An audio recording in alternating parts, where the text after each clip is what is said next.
ప్రధానిగా నరేంద్ర మోదీ కేంద్రంలో మూడవసారి బాధ్యతలు చేపట్టి 100 రోజులు పూర్తయ్యాయి. ఈ నేపథ్యంలో ప్రధానమంత్రి నరేంద్ర మోదీకి శుభాకాంక్షలతో పాటు మోదీ 3.0 సర్కార్పై అభినందనలు వెల్లువెత్తుతున్నాయి. గత 100 రోజులుగా అన్ని రంగాల అభివృద్ధికి మోదీ ప్రభుత్వం చర్యలు తీసుకుంటోంది. ఈ క్రమంలో అత్యాధునిక మౌలిక సదుపాయాల కోసం చేపట్టిన కార్యక్రమాల గురించి ఈ ప్రత్యేక కథనంలో చూద్దాం. ప్రధానమంత్రి నరేంద్ర మోదీ కేంద్రంలో మూడోసారి అధికారంలోకి వచ్చి ఈ నెల 17 నాటికి 100 రోజులు పూర్తయ్యాయి. మోదీ 3.0 ప్రభుత్వం మొదటి 100 రోజులు వికసిత్ భారత్ 2047కి సంబంధించిన కీలక కార్యక్రమాలపై దృష్టి సారించింది. ఈ క్రమంలో అత్యాధునిక మౌలిక సదుపాయాల కల్పన కోసం ప్రత్యేక దృష్టి పెట్టి చర్యలు తీసుకుంది. దేశంలో మౌలిక సదుపాయాల అభివృద్ధి వేగం పెరిగే కొద్దీ ఉద్యోగాల కల్పన రేటు కూడా పెరుగుతోందని ప్రధాని నరేంద్ర మోదీ పేర్కొన్నారు. రాబోయే రోజుల్లో నూతన పెట్టుబడులతో ఉద్యోగ అవకాశాలు మరింత పెరుగుతాయన్నారు.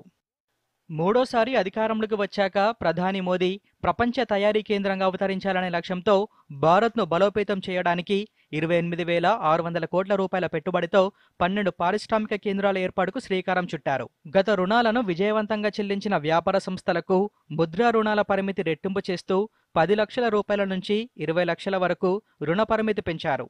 యంత్రాలను ఇతర సామాగ్రిని కొనుగోలు చేయడానికి వీలుగా చిన్న తరహా వ్యాపార సంస్థలకు తనఖా లేని రుణాలు అందించడానికి రుణ హామీ పథకాన్ని తీసుకువచ్చారు.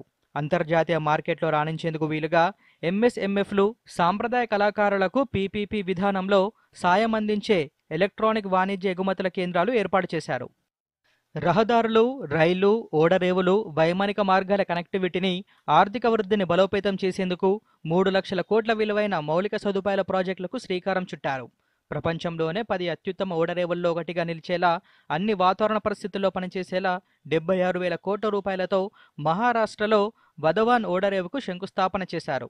భారతదేశ రోడ్ నెట్వర్క్ను 900 కిలోమీటర్లకు పైగా పెంచుతూ 50,600 కోట్ల రూపాయలతో 8 జాతీయ రహదారి కారిడార్ల నిర్మాణం చేపట్టారు. షిన్కుండ్ల సొరంగ మార్గం నిర్మాణం పూర్తయితే ప్రపంచంలోనే అత్యంత ఎత్తులో గల సొరంగ మార్గంగా ప్రసిద్ధి చెందుతుంది.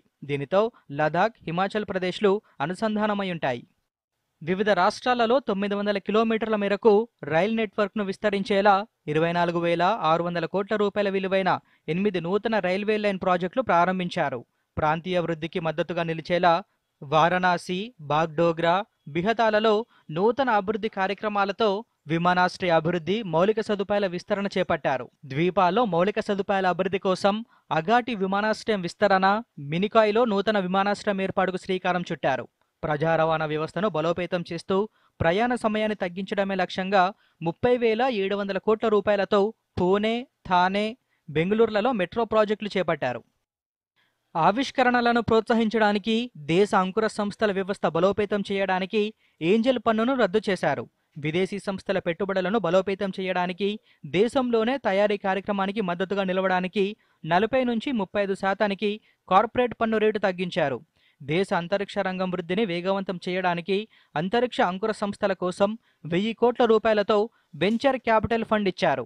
టైర్ 2, టైర్ 3 నగరాల్లో అంకుర సంస్థల వ్యవస్థను బలోపేతం చేయడమే లక్ష్యంగా ఆవిష్కరణలకు ప్రాధాన్యమిచ్చే అంకుర సంస్థల కోసం జనరేషన్ నెక్స్ట్ సపోర్ట్ కార్యక్రమం చేపట్టారు. ఆర్థిక రంగానికి, పర్యావరణానికి, ఉద్యోగ రంగ కల్పన రంగాలకు అత్యంత సమర్థవంతమైన బయో తయారీని ప్రోత్సహించడమే లక్ష్యంగా BIOE3 విధానం తీసుకువచ్చారు. దేశంలో అత్యాధునిక మౌలిక సదుపాయాల కల్పన దిశగా అన్ని వర్గాలకు లబ్ధి చేకూర్చేలా మోదీ సర్కార్ ముందుకు వెళ్తోంది. Bureau report, Doordarshan news.